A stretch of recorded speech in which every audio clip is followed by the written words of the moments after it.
नमस्कार, मैं हूं पूजा सिंह और आप देख रहे हैं अपना उत्तर प्रदेश का ये खास बुलेटिन। चलिए बुलेटिन की शुरुआत करेंगे कुछ खास बड़ी खबरों के साथ। तो मैं अब आपको सीधे लिए चलते हैं लखनऊ, जहां वार्षिक उत्सव में सीएम योगी ने शिरकत की है। चलिए आपको तस्वीरें दिखाते हैं। तो वहीं कोलविन तगलुदास कॉलेज का समारोह आयोजित किया गया, जहां मुख्यमंत्री योगी आदित्यनाथ ने शिरकत की है। साथ ही इस दौरान को बता दें, सीएम योगी आदित्यनाथ ने समारोह में शामिल हुए। साथ ही वार्षिक खेलकूद समारोह का सीधा प्रसारण हम आपको तस्वीरों के जरिए दिखा रहे हैं।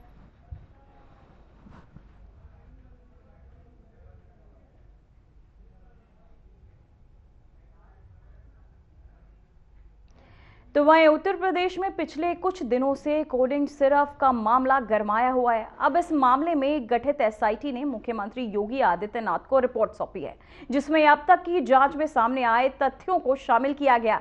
रिपोर्ट में कहा गया कि कोडिन युक्त कप सिरप 12 वर्ष से कम उम्र के बच्चों के लिए मेडिकली प्रतिबंधित है। वहीं साथ ही बताया गया कि ये कप सिरप अवैध नहीं है, बल्कि माफियाओं ने कप सिरप का जखीरा एकत्रित कर लिया था और ये लोग नशे के लिए बाजार में बिना प्रिस्क्रिप्शन की बिक्री के लिए इस सिरप का डाइवर्जन करते थे। एसआईटी ने सीएम योगी को सौंपी रिपोर्ट में बताया कि ड्रग माफियाओं ने सुपर स्टॉकिस्ट से, आपको बता दें, लेकर रिलेट तक सप्लाई चेन बना रखी थी। ड्रग माफियाओं की इसी चेन पर यूपी सरकार ने देश का सबसे बड़ा क्रैकडाउन चलाया। बता दें कि सीएम योगी ने सोमवार को सदन में कोडिन कप सिरप मामले में सरकार का पक्ष रखा और समाजवादी पार्टी के नेताओं की जमकर आलोचना भी की। सीएम योगी ने कहा कि प्रश्न क्या है और मुद्दे क्या उठाए जा रहे, इसका माननीय सदस्यों को अध्ययन करके आना चाहिए था और सदन की गरिमा का ध्यान रखना चाहिए।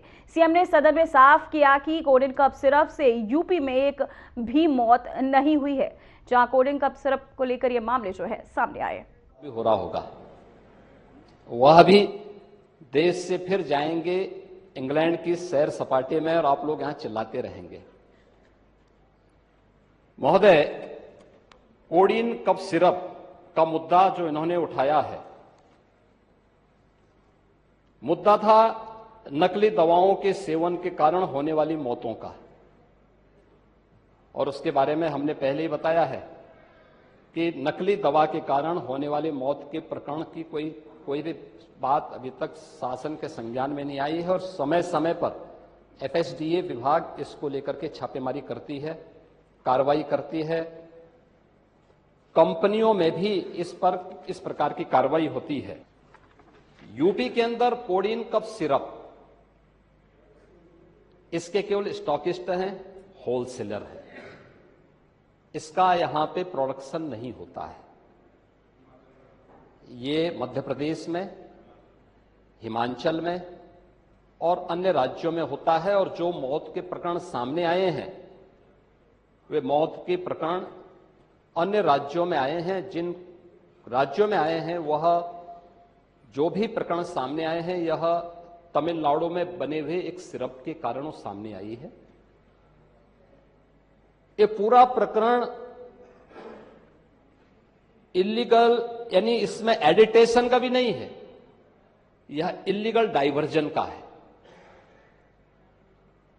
इस डाइवर्जन के माध्यम से इन होलसेलर ने, जिसमें सहारनपुर का भी है, गाजियाबाद का भी है, वाराणसी का भी है, लखनऊ का भी है और कानपुर का भी है, इन लोगों ने इसको उन देशों में पहुंचाया है, उन राज्यों में पहुंचाया है जहां मद्य निषेध है, लेकिन वहां पे नशे के आदी लोगों को इसको लेने की एक आदत सी है, तो वहां पर उसका दुरुपयोग किया गया है, जबकि बिना चिकित्सीय परामर्श के इसका सेवन नहीं हो सकता, खासतौर पर बच्चों के लिए। एडल्ट भी चिकित्सीय परामर्श से ही इसका सेवन करता है। कौन ऐसा व्यक्ति है जिसने कप सिरप नहीं लिया? खांसी होती है, हर व्यक्ति लेता है, लेकिन चिकित्सीय परामर्श से उसमें लिखा जाता है। क्योंकि पढ़ाई लिखाई से आप लोगों का कोई वास्ता है नहीं, इसलिए आप लोग हमेशा इस प्रकार की बातें करते हैं। ये कार्रवाई सरकार ने की है और सरकार ने इसके लिए 79 अभियोग अब तक दर्ज किए हैं। इसमें 225 अभियुक्तों को इसमें नामजद किया है। 78 अभियुक्त अब तक गिरफ्तार हुए हैं।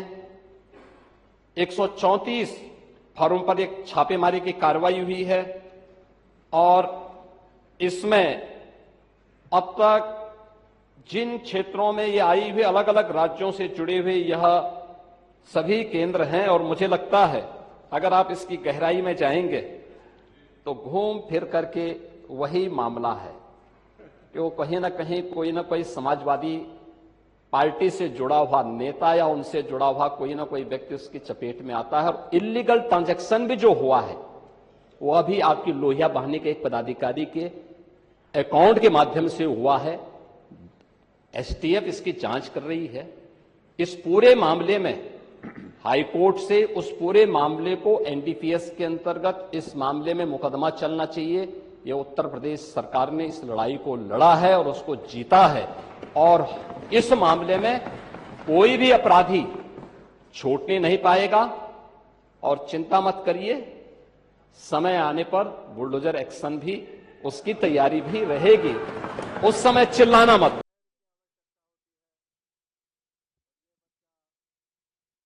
चलिए अब आपको ग्राफिक्स के जरिए समझाते हैं कब सिर्फ मामले में विधानसभा में सीएम योगी का जवाब क्या था। कोडिंग युग कब सिर्फ में यूपी में कोई मौत नहीं, मामला सेवन का नहीं अवैध डाइवर्जन और तस्करी का है। कोडिंग कब सिर्फ केस में एनडीपीएस एक्ट के तहत कार्रवाई हुई। अब तक 79 केस दर्ज हुए, 225 नामजद, वहीं 78 आरोपी गिरफ्तार। एसटीएफ की जांच में 134 फॉर्मों के पर छापेमारी हुई। यूपी में कोडिंग युग कब सिर्फ का कोडिंग प्रोडक्शन नहीं और साथ ही एमपी, हिमाचल और अन्य राज्यों में होता है सिरप का निर्माण। तमिलनाडु में बने सिरप से अन्य राज्यों में मौत के मामले सामने आए। मद्य निषेध वाला राज्यों में अवैध सप्लाई का खुलासा हुआ। 2016 में सपा सरकार ने जारी किया था लाइसेंस। अवैध लेन देन और एसटीएफ कर रही है गहन जांच, जहां कोई भी अपराधी बचेगा नहीं, मुख्यमंत्री योगी आदित्यनाथ ने कहा। वहीं जरूरत पड़ी तो होगा बुलडोजर एक्शन, जो ये सीएम योगी आदित्यनाथ ने अब कब सिर्फ मामले में विधानसभा में सीएम योगी का ये जवाब जो है सामने आया है। तो वहीं एसआईटी की रिपोर्ट में क्या सामने आया है। कोडिन कब सिर्फ अवैध नहीं डाइवर्जन हुआ। एसआईटी ने कहा बिना प्रिस्क्रिप्शन नशे के लिए होती थी बिक्री, 12 साल से कम बच्चों के लिए मेडिकली प्रतिबंधित। वहीं ड्रग माफियाओं ने बनाई थी पूरी सप्लाई चेन, जहां सुपर स्टॉकिस्ट ने रिटेलर तक नेटवर्क ये फैला हुआ था। कब सिर्फ की दवाइयां असली नकली नहीं, रिपोर्ट्स के अनुसार ये बताया गया। एमपी और राजस्थान में मौतें नकली सिरप से। वहीं तमिलनाडु में बनी नकली सिरप की जांच अभी भी जारी है। तो वहीं आपको बता दें कोडिंग कप सिरप डाइवर्जन नहीं, जहां कप सिरप को लेकर यह मामले सामने आए हैं। इसी खबर पर तमाम जानकारी के साथ हमारे संवाददाता अमन प्रधान जुड़ चुके हैं। अमन, मैं सबसे पहले आपसे जानना चाहूंगी एसआईटी द्वारा सौंपी गई रिपोर्ट में मुख्यमंत्री को क्या क्या तथ्य जो है सामने आए हैं। जिस तरीके कोडिन जो मामला है वो लेकर समाजवादी की बात की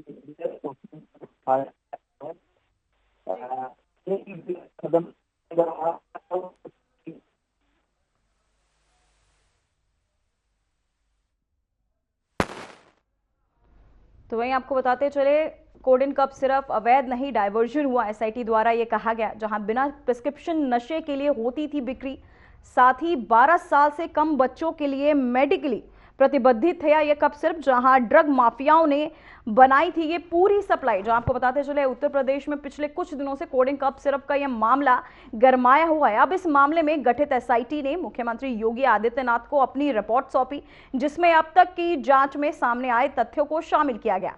रिपोर्ट में कहा गया कि कोडिन युग कप सिरप 12 वर्ष से कम उम्र के बच्चों के लिए मेडिकली प्रतिबंधित है। साथ ही बताया गया कि यह कप सिरप अवैध नहीं बल्कि माफियाओं ने कप सिरप का जखीरा एकत्रित कर लिया था। इसी खबर पर एक बार फिर अमन हमारे साथ जुड़ चुके हैं। अमन, मैं जानना चाहूंगी कप सिरप को लेकर अब सरकार क्या और प्रतिबंध को जो है बढ़ाती नजर आएगी। जी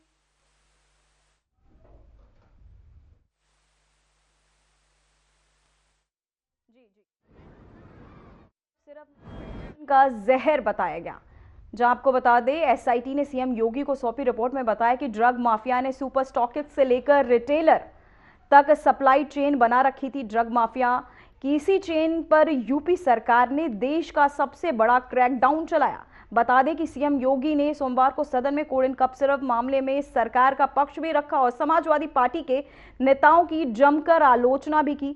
सीएम योगी ने कहा कि प्रश्न क्या है और मुद्दे क्या उठाए जा रहे हैं, इसका माननीय सदस्यों को अध्ययन करके आना चाहिए और सदन की गरिमा का ध्यान भी रखना चाहिए।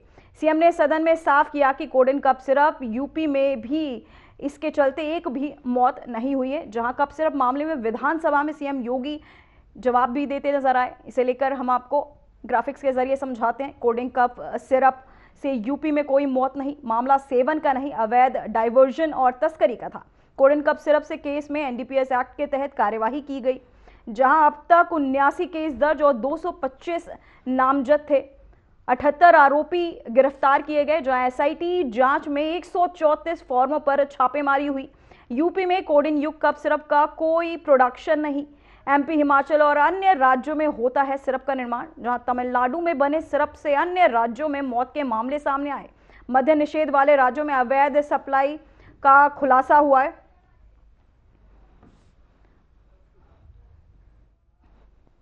एक बार फिर इसी खबर पर अमन हमारे साथ जुड़ चुके हैं। अमन, मैं जानना चाहूंगी, एसआईटी द्वारा सौंपे गए मुख्यमंत्री योगी आदित्यनाथ को रिपोर्ट्स में क्या क्या खुलासे हुए हैं या क्या क्या तथ्य सामने रखे गए? अमन,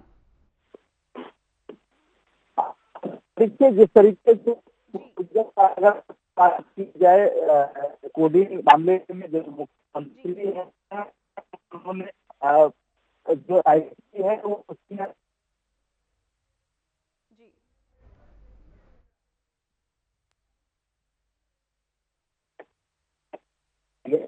लेकिन कहीं ना कहीं। बहुत बहुत धन्यवाद अमन आपका तमाम जानकारी के लिए।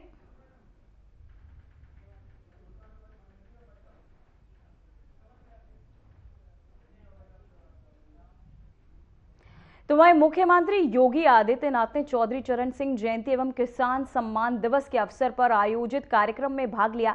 इस अवसर पर किसानों के योगदान को सम्मानित किया गया और उनकी समस्याओं और कल्याण से जुड़ी पहलों पर चर्चा की गई। कार्यक्रम में मुख्यमंत्री ने कहा कि प्रदेश में किसान हितैषी योजनाओं को तेजी से लागू किया जा रहा है ताकि खेती किसानी को मजबूती मिले और किसानों का जीवन स्तर सुधरे। उन्होंने किसानों को आधुनिक कृषि तकनीक अपनाने, उत्पादन बढ़ाने के लिए प्रेरित किया। इस अवसर पर राज्य के वरिष्ठ अधिकारी, किसान प्रतिनिधि और अन्य गणमान्य व्यक्ति उपस्थित रहे। 1996 से 2017 तक 21-22 वर्षों में अन्नदाता किसानों को जितना गन्ना मूल्य का भुगतान नहीं हुआ था, हमने मात्र 8 वर्ष में उससे भी ज्यादा लगभग 75,000 करोड़, उससे भी अधिक धनराशि हमने अन्नदाता किसानों के खाते में डाला है। आज आप देख रहे होंगे उत्तर प्रदेश के अंदर किसान समृद्धि की ओर अग्रसर हुआ है। और अभी हाल ही में हम लोगों ने कहा कि भाई हर बार ये मांग होती है गन्ना का दाम बढ़ाया जाए, पैसा बढ़ता 5 रुपया 7 रुपया। हमने कहा एक साथ इतना पैसा बढ़ाओ कि सबका मुंह बंद हो जाए। 400 रुपये हम लोगों ने, जितने भी हमारे आरएलडी के विधायकगण रोज मुझे घेरते थे, और जब से बढ़ाया गया है तब तो खुश तो है लेकिन बोलते नहीं है। कहते हैं कि नहीं काम अच्छा हुआ है, तो मैंने कहा बोल भी दिया करो जब अच्छा हुआ है तो उसी में अब मुझे अच्छा लगता है। किसान खुश है, मेहनत कर रहा है, लेकिन हमें तकनीक अपनानी पड़ेगी, अच्छी तकनीक अपनानी पड़ेगी। याद रखना, ये जो किसान नई तकनीक से अच्छी क्वालिटी के बीज से कम लागत में अच्छा उत्पादन कर रहे हैं और उत्तर प्रदेश का नाम भी रोशन कर रहे हैं, इसलिए क्योंकि उन्होंने तकनीक पर ध्यान दिया, अच्छे सीट पर ध्यान दिया। हमारे वैज्ञानिकों को इस दिशा में कार्य करना होगा। सौभाग्य से पिछले 8 वर्ष में डबल इंजन की सरकार ने 20 नए कृषि विज्ञान केंद्र स्थापित किए हैं भारत सरकार के सहयोग से। अब हमारे पास 89 कृषि विज्ञान केंद्र काम कर रहे हैं। 9 क्लाइमेटिक जोन में इतने कृषि विज्ञान केंद्र किसी राज्य के पास नहीं है। सेंटर ऑफ एक्सीलेंस विकसित किए जा रहे हैं। अच्छा प्रयास हुआ है। कृषि विभाग इस दिशा में लगातार कार्य कर रहा है। चौधरी साहब के बारे में ये बात विख्यात थी और देश के हित में, गांव के हित में और किसान के हित में जो भी बात होती थी बिना हिचक के उसको बोलते थे। उन्होंने कहा था जब तक किसान गरीब रहेगा भारत अमीर नहीं हो सकता। ये चौधरी साहब का वक्तव्य था। ग्रामीण भारत ही असली भारत है, ये चौधरी साहब का वक्तव्य था। भारतवर्ष की समृद्धि का मार्ग देश के खेत एवं खलिहान से होकर के गुजरता है, ये भी चौधरी साहब ने ही कहा था। और जागरूक जनशक्ति ही सबल लोकतंत्र का आधार है, यह चौधरी साहब ने ही कहा था। बहनों और भाइयों, इसके लिए उन्होंने, जब उन्हें मौका मिला उत्तर प्रदेश सरकार में, उन्होंने यहां पे प्रदेश के अंदर भूमि सुधार का कार्यक्रम लागू किया। जमींदारी उन्मूलन का और भूमि सुधार अधिनियम के माध्यम से उन्होंने महत्वपूर्ण भूमिका का निर्वहन किया। बिचौलियों द्वारा किसानों के शोषण को बंद करवाने के लिए मंडी अधिनियम पारित करवाया। उत्तर प्रदेश में होल्डिंग अधिनियम के समेकन में प्रमुख भूमिका की व्यवस्था की। पटवारी व्यवस्था का भी उन्मूलन किया। लघु सीमांत श्रेणी के किसानों के 3.5 एकड़ तक भूखंड को भू राजस्व के भुगतान में छूट भी उन्होंने दिलाया। उर्वरकों को बिक्री कर से मुक्त कराया। काम के बदले अनाज कार्यक्रम की शुरुआत भी की और कृषि और ग्रामीण विकास योजना के लिए ऋण उपलब्ध कराने हेतु राष्ट्रीय कृषि और ग्रामीण विकास बैंक नाबार्ड की स्थापना में भी उन्होंने महत्वपूर्ण भूमिका का निर्वहन किया। बहनों और भाइयों, ये सभी का परिणाम है। 2017 में जब हमारी सरकार बनी, उत्तर प्रदेश में कृषि उत्पादन की दर, जो विकास दर थी, वह मात्र 7% थी। और आज मुझे बताते हुए प्रसन्नता है, 8 वर्ष में ईमानदारी से किए गए प्रयास, उठाए गए कदमों का परिणाम है आज उत्तर प्रदेश में देश की कृषि विकास की दर का 18% उत्तर प्रदेश, यहां पर हमारा अन्नदाता किसान अपनी मेहनत से प्राप्त कर रहा है।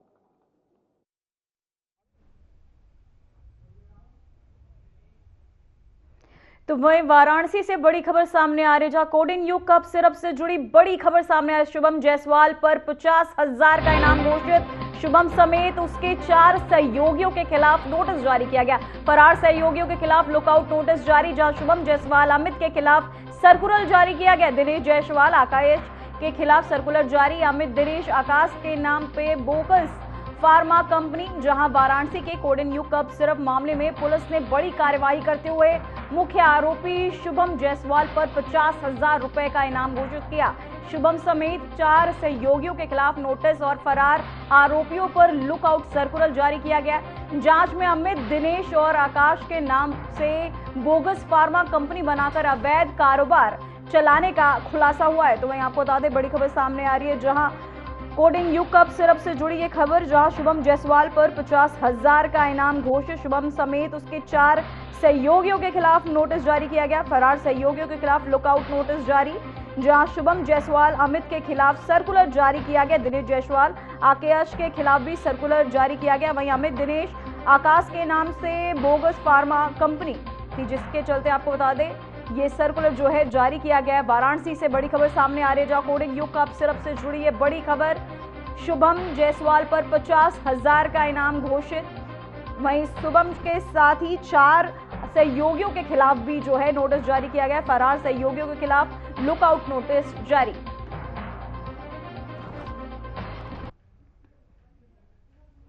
तो वहीं बिजनौर जनपद में घने कोहरे और बढ़ती ठंड ने लोगों की मुश्किलें बढ़ा दी। शहर में सुबह सुबह घना कोहरा छाया रहा और लोग आग के पास बैठकर खुद को गर्म रखने की कोशिश कर रहे हैं। मौसम विभाग ने चेताया कि आने वाले हफ्ते में ठंड और बढ़ सकती है। इस वजह से मजदूरों को कड़ाके की ठंड में काम करना पड़ रहा है। बिजनौर की जिलाधिकारी जसजीत कौर ने स्कूल और कॉलेजों को टाइम टेबल में बदलाव किए हैं, जहां साथ ही शहरों में रैन बसेरों और अलाव जलाने के निर्देश दिए गए, लेकिन कई जगह से ये व्यवस्था नहीं हो पाई है। सड़कों और साथ ही आपको बता दें, सड़कों और हाईवे पर भी ठंड का असर दिख रहा है। वाहन धीमी रफ्तार से चल रहे हैं। तो मैं आपको बता दें, बिजनौर में कड़ाके की ठंड पड़ रही है, जहां आपको बता दें जिले में छाया घना कोहरा, हाईवे पर रेंगते नजर आ रहे हैं वाहन।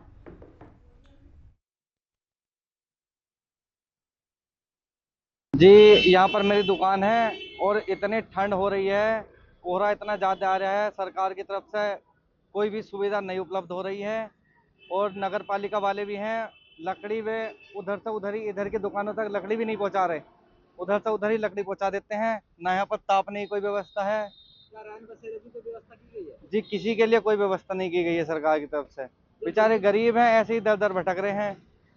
जो गरीब है, लोग हैं, फुटपाथ पर रह रहे हैं, क्या उनके लिए कोई रैन बसेरा? जी, कोई रैन बसेरा नहीं है। ना कहीं एक पाल पल्ली डाल रखी कि वो उसमें बैठ जाए वे जाकर, कहीं कुछ व्यवस्था नहीं है इनकी तरफ से। ठंड पड़ रही है, ठंड बहुत पड़ रही है, कोहरा बहुत आ रहा है। कोहरे में स्टिकर भी नहीं लगवा रहे, तो बाइकों के, कार के पीछे जो स्टिकर होते हैं, जो पीछे से पता भी चल जाए, रेडियम वाले, वो भी नहीं लगवा रही है। कोहरा ज्यादा चल रहा है, कोई व्यवस्था है यहाँ नहीं तापने की। मजदूर आदमी हम मेट्रो चला रहे हैं, जाड़े में यहाँ खड़े रहते हैं आगे। कोई व्यवस्था ऐसी होनी चाहिए जो कि लकड़ियों का भी यहाँ साधन हो। आगे सभी आदमी परेशान हैं। क्या सरकार द्वारा कोई बंदोबस्त किया गया? भाई सरकार द्वारा कोई बंदोबस्त नहीं, या कोई नगर पालिका द्वारा हो, इनके मेट्रो वालों के लिए लकड़ी पहुँचानी चाहिए। थोड़ी यहाँ खड़े रहते हैं जाड़े के लिए। जो गरीब है, लोग हैं, फुटपाथ पर रह रहे हैं, उनके लिए कोई व्यवस्था की गई है? कोई व्यवस्था आज तक नहीं है। हम भी मजदूर आदमी मेट्रो चला रहे हैं अपनी। मेट्रो यहाँ जाड़े में खड़े रहते हैं आके गांव से। कोहरा ज्यादा पड़ रहा है इस समय पर, ज्यादा ठंड हो रही है, कोई व्यवस्था की जाए।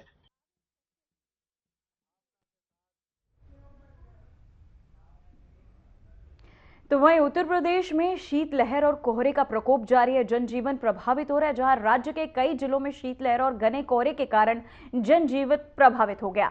वहीं लखनऊ, प्रयागराज, वाराणसी और अयोध्या में शीतलहर का प्रकोप जारी है, जबकि मुरादाबाद, गाजियाबाद में कोहरे के साथ ठंड ने लोगों की मुश्किलें बढ़ा दी है।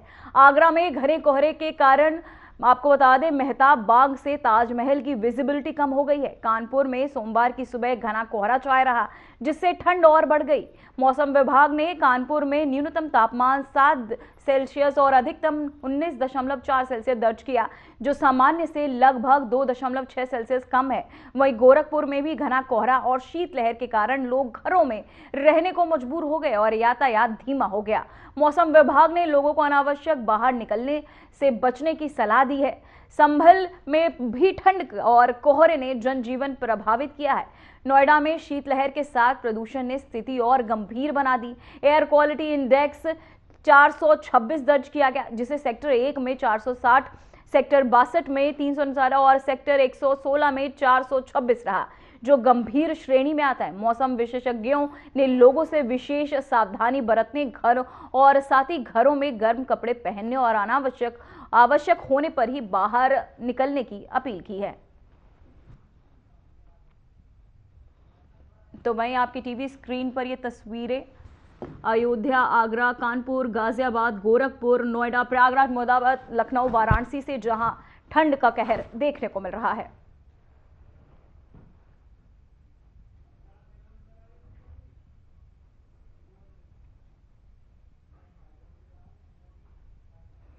फिलहाल खबरों में इतना ही। मुझे दीजिए इजाजत। नमस्कार।